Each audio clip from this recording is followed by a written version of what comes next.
खरगोन में टैंकर पलटने में मृतकों के परिवारों को आर्थिक सहायता देने का सिलसिला जारी है।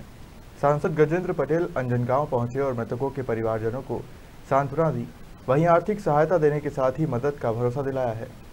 बता दें कि बिस्टान थाना के अंजनगांव में टैंकर पलटने से आग लग गई थी। इस आग में 23 लोग घायल हुए थे, जिनमें अब तक 16 लोगों की मौत हो गई है। 13 मृतकों के परिजनों को अब तक आर्थिक सहायता राशि उपलब्ध कराई है। खरगोन बड़वानी सांसद गजेंद्र पटेल अंजनगांव पहुंचे और मृतकों के परिजनों से मुलाकात कर सांत्वना दी है, साथ ही जितना हो सके मदद का भरोसा दिलाया है। एक ऐसी घटना जिसके बारे में कोई कल्पना नहीं की जा सकती। एक सुबह के समय बिल्कुल जहां पर सूर्योदय होता है, वहां घटना ऐसी घटी जहां पर कई परिवार के लोग पास में रहने के कारण उनकी दुखद मृत्यु हो गई। उस समय तत्काल मुझे खबर लगी थी। हमने तत्काल हमारे जिला प्रशासन से, हमारे जनप्रतिनिधियों से आग्रह किया था कि तत्काल जाएं और तत्काल जो लोग उसमें जले थे, जो झुलस गए थे, ऐसे कई लोगों को जब खरगोन ले गए, तत्काल हमने इंदौर रेफ़र कराया। मध्य प्रदेश के सरकार ने और यहाँ के प्रशासन ने, स्थानीय प्रशासन, हमारे कलेक्टर, हमारे एसपी, हमारा पूरा तंत्र और हमारे सभी जनप्रतिनिधि इस काम में लगे और तत्काल उनको इंदौर भी रेफ़र कराया। बचाने का पूरा प्रयास किया। फिर भी 18 लोग करीब उस समय तत्काल उसमें भर्ती किए थे, जिसमें से आज तक 16 की उनकी डेथ हो गई है। 2 आज भी बच्चे वहाँ पर हैं जो अब स्वस्थ हैं। निश्चित तौर पर ऐसी घटना से परिवार के ऊपर तो पहाड़ गिरता ही है, पर गांव और गांव में रहने वाले अन्य प्रकार के समाज के लोगों पर भी पहाड़ गिरता है, क्योंकि मजदूरी करने वाला समाज है, आदिवासी समाज के हमारी भाई बहन हैं। कई के बहनों के सर से उनके पति का साया हट गया, कई बहनों के भाई चले गए, कहीं के बेटे और बेटियां जल के शांत हो गए। निश्चित तौर पर बड़ी दुखद घटना है।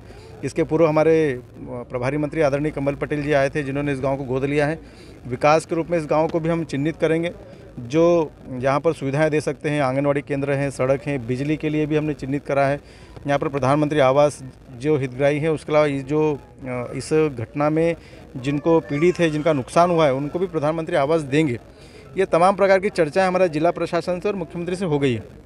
निश्चित तौर पर इस सभी आदिवासी भाइयों बहनों के साथ में पूरी सरकार खड़ी है और पूरा प्रयास हम कर रहे हैं कि इनको जो मदद हो सकती है हम करेंगे। इंडियन ऑयल भारत पेट्रोलियम का जो टैंकर था, उसके भी हमने HOD से बात करी है, उनसे भी आग्रह किया कि आपको भी मदद करना है और मदद करने का उनको निर्देश भी दिया है। तो निश्चित तौर पर कुछ न कुछ और उनको मदद कराएंगे। तो इस प्रकार का जो संग्रहण है, ये इन परिवार को खड़ा करने में मदद करें, क्योंकि जो जिनका जीवन समाप्त हो गया उसको वापस तो नहीं लाया सकता, परंतु मानवता के नाते जो मदद हो सकती है सरकार होने के नाते और हमारे शासन प्रशासन के आधार पर वो पूरी मदद हम हमारे आदिवासी भाई बहन को कर रहे हैं।